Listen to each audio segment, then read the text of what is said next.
Greetings, St. John's. Chuck Silva, Senior Warden here with your Senior Warden update before annual meeting next week.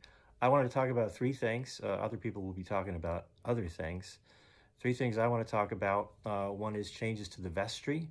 The second thing is I want to just give my 2 cents on where we are financially. Our excellent treasurer, Kelly Boston, will give you more detail on that in a video, I think, tomorrow, as well as at the meeting on Sunday. And three, my take is on where we are regarding buildings and grounds. I'll save the detailed good news for our junior warden, Jerry Simpkins, to deliver. Vestry Changes, you will recall that last year Rob hit the pause button on turnover of the vestry because of COVID. So there were 3 people that were going to rotate off last year. They will be rotating off this year, having successfully completed the 4th year of their 3-year terms. And I wanted to say thanks to each of them. John Bolduc, John, thank you. Your sober intelligence and your presence was noted and much appreciated during our Zoom meetings this past year. Thank you, and you will be missed.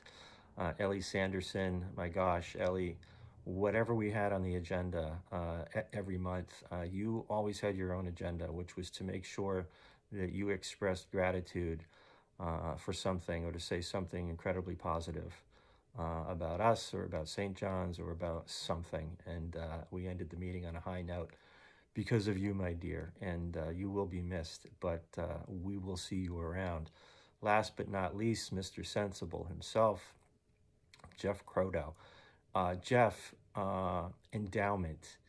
Any decisions that we had to make regarding the endowment, I felt, and the vestry felt, much more comfortable with any decisions that we had to make because of your deep knowledge, experience, and guidance.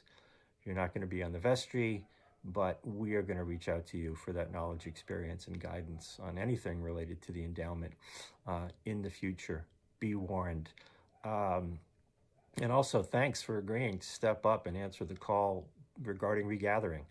That was probably not a ton of fun, but helping us to best think about what's the best way to regather, how to regather, where to regather, when to regather.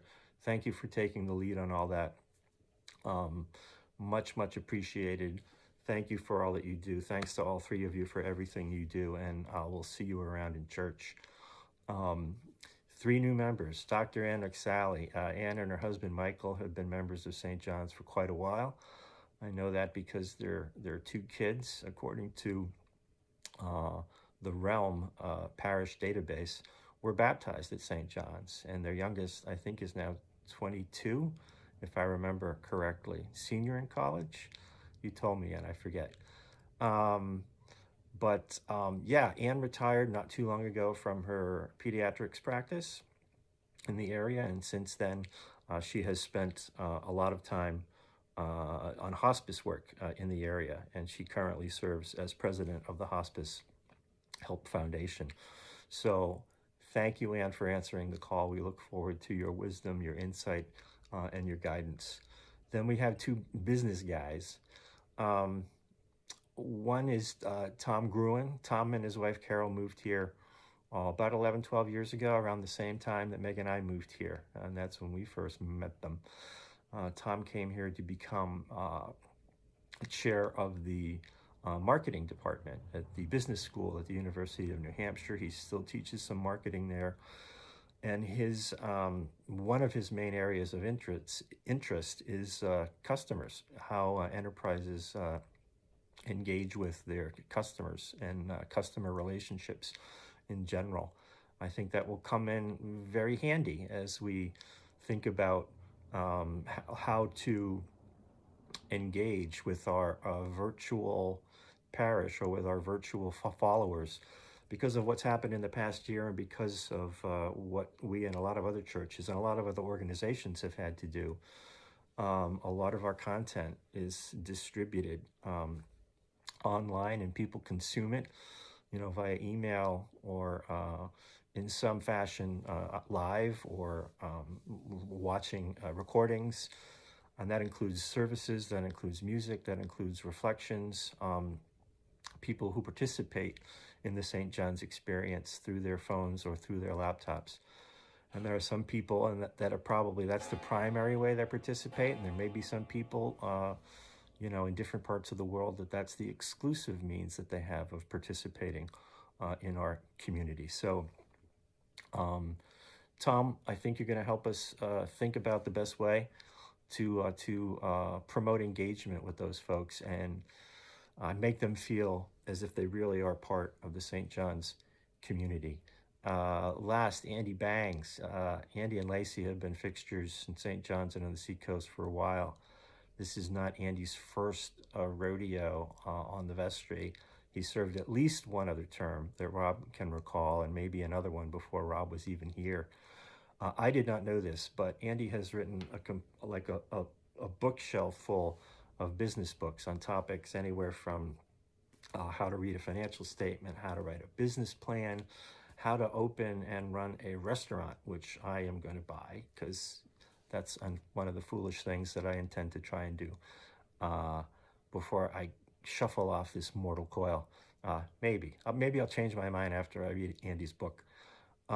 Anyway, thanks to all three of you for answering the call. I can't wait for your service. Quick note on the finances. Kelly is going to give her report, but I just want to preview it by saying, as I think Rob already did, the news is good. Parking revenue continues to be strong despite a COVID year. There was good control of expenses by Rob and his staff last year. So expenses came in a little less than we had budgeted for. But the main reason continues to be the continued generosity of all of you in the St. John's community. And because of all three of those, primarily, and maybe some other stuff, we came out ahead last year of where we had planned to come out. So that just means that we're starting 2022 on a strong note with a little bounce in our step. And the other reason that we feel good about 2022 is, let me tell you where we are in the pledge campaign, which is that as of late last week, we had 203 pledges for just under $500,000. I think it was $498. I might be rounding up from $497 and change, but it's good. That's good. Plus, there are a bunch of other people that we know are out there, because we know who you are, who pledged last year and in prior years who haven't yet responded, that we do expect to respond because we know they're still around. So we will be reaching out to folks in the next few weeks, but for that reason, we feel really confident that we're going to hit our 550 pledge goal. You will remember that pledge goal was increased by $50,000, 10% increase from last year. Why was that? There are at least two reasons. One is we held staff compensation flat last year. There was hardly any inflation and there was a lot of COVID uncertainty. So we and a lot of other organizations did the same. That's not going to work for 2022. Inflation, everyone's been talking about inflation. The diocesan recommendation, I don't remember if it was 5% or between 4 and 5%. I do know that the budget we will be proposing to you proposes increases in staff compensation that are, lockstep in line with what the diocese has recommended. So we needed to build in some room in the budget for that. The other reason we needed to build in some room is because we have only one full-time member of clergy, and that's Rob. Ann is part-time. She will continue to do some part-time, but this is not a one person plus a part-time parish. We will need to bring someone else in. We are an outlier in terms of the ratio of clergy to the number of families in the parish.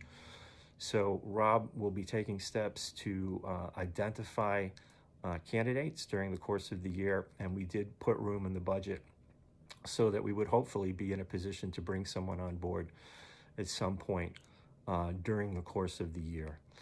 So that's that on the finances. It's good news. Last and hardly least, the building. I'll let Jerry and maybe Reggie is going to participate in that update as well. I'm not sure. But in any event, the main goal there was to get Roberts Hall enclosed before the bad weather came. We succeeded. And since it's been enclosed, it's just, the pace of completion seems to me has accelerated. The roof is on and done. The doors and windows are all on. The door hardware is all on. The platform that will connect the Lou Roberts Hall to the sanctuary is done. The hole where the sanctuary door goes, where that window is as you come in, on the southernmost bay, has been cut. I think the elevator installation starts this week or next. Work on the brick facade starts this week or next. It's all going great guns. We can't wait to get that done and get it open and start using it. So that's my news. That's enough out of me. Thanks for listening, and I will see you in church.